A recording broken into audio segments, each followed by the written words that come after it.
FTR, and I say that as a diehard FTR fan. Man, was it nice to hear these guys back. I know that we talked about some hiatuses that had happened after championship matches at Full Gear. We haven't heard from my favorite tag team in all of wrestling. I know, they were pretty silent. Of their title, their tag titles. They lost them to the Young Bucks, and really in a match that was bigger than the tag team titles. This match was a dream match. This was a match that they had tweeted about back when this match could have never even happened. And, you know, they lost that match. They came up short. And so for me as a fan of FTR, I had a lot of questions, and I wanted to see where their heads were at. And I wanted to see, you know, how they would respond. And in typical FTR fashion, they did not disappoint. I thought that they delivered in that promo.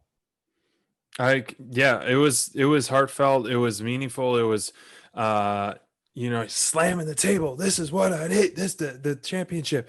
And so it was a perfect promo in its place, and told a story. Yep. And it'll be interesting where they go from here, because, you know, I don't know what you do from here, but I'm just happy to see them back. They're too good of a team, too important to the division to not be shown or focused, you know, on at least every other Dynamite. You know, obviously it would be nice to see them every week, but yeah, the roster's so loaded. I get that. You know, for me, it'll be interesting to see how they react to a team like Top Flight getting the recognition that they're getting, given that their whole motto is no flips, just fists. Right. So that'd be a great match. That could be a really nice little segue into a feud with those guys. Just, you know, you got these two young kids who, again, they could lead. The FTR could talk about how much, you know, we know they are all about old school. They're all about tradition. They're all about, like, you know, respecting the past and honoring the legends and sort of the people who had laid down the framework. And they try to model their careers off of the forefathers of the business, right? So I have a feeling that could be a really nice little segue. That could be a really cool little back and forth feud of two teams that are very different in where their mentalities and philosophies are when it comes to wrestling. Very different points of their career. That could be a really nice little segue. Maybe FTR cost them a tag title shot, or, you know, we'll never see. We never know.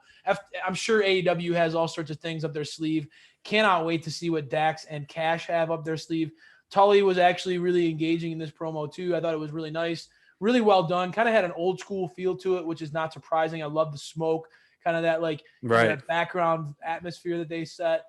Fear the Revelation. I think that that's going to be something that we are in store for later on down the road. Cannot wait to see how FTR gets engaged in the tag team division now that they've lost those belts and they're back on the climb. I know. So Hungry Dog is a vicious one, and that's a scary thing to think about when you're dealing with FTR.